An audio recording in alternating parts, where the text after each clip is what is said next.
Avec les contrôles de validation d'Excel, vous allez même pouvoir créer des listes de choix en cascade. Regardez ici, dans mon tableau, je vais dans un premier temps choisir un type de jeu, par exemple deck building, et du coup, dans la cellule d'à côté, dans la colonne jeu, on va me proposer tous les jeux de deck building qui sont acceptables ici. Si je choisissais à la place de deck building la catégorie plateau, je ne verrai ici que les jeux de plateau. Vous l'avez compris, on me propose ici des occurrences qui dépendent de mon choix dans la colonne type jeu. Cette liste-là est donc complètement liée à ce que j'ai choisi ici dans type jeu. Comment j'ai réalisé cela?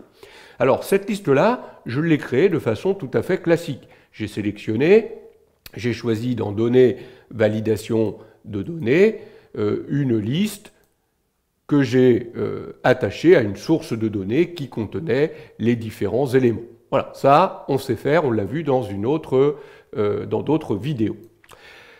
Comment j'ai fait maintenant pour ma seconde liste? Alors, je vais utiliser, vous allez voir, une fonction de calcul d'Excel qui s'appelle indirect et qui va permettre d'aller récupérer les références de cellules ou le contenu des éléments qui correspondent à la référence de cellule se trouvant dans la cellule A2. C'est la fonction indirecte, j'en parlerai tout à l'heure. Mais pour cela, il a fallu que je prépare correctement la création de mes listes.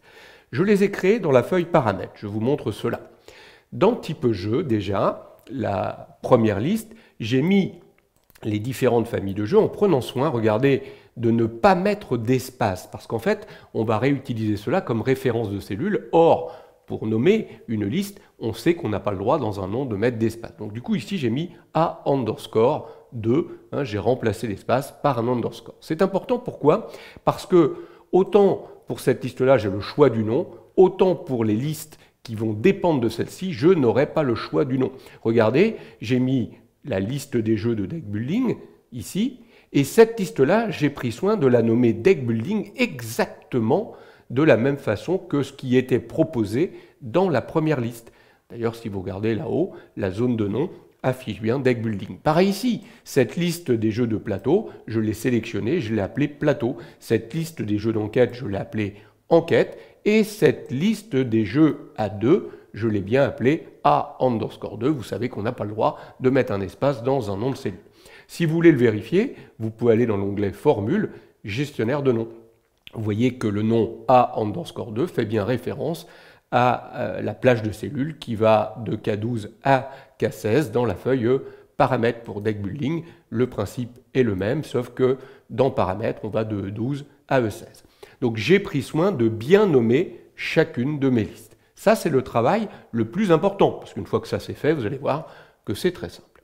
Ensuite, dans ma feuille applicative, pour créer ma deuxième liste, j'ai sélectionné les cellules.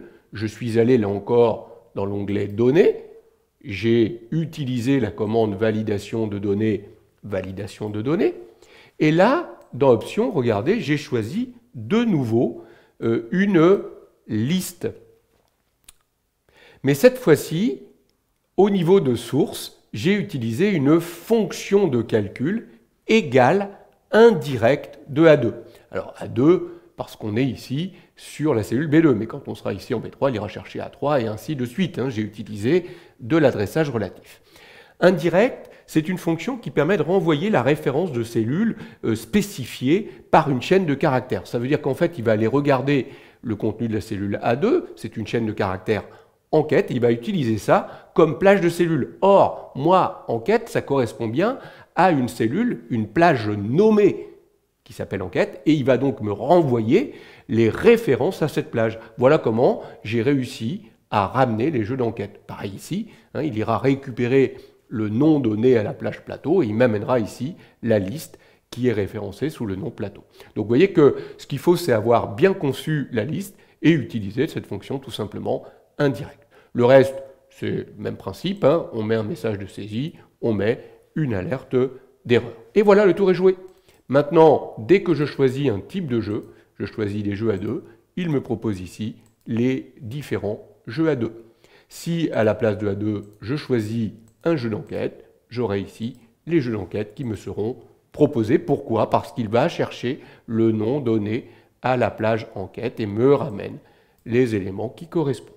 Voilà comment rapidement dans Excel, vous pouvez mettre en place comme ça des listes en cascade pour limiter la saisie dans vos tableaux de calcul.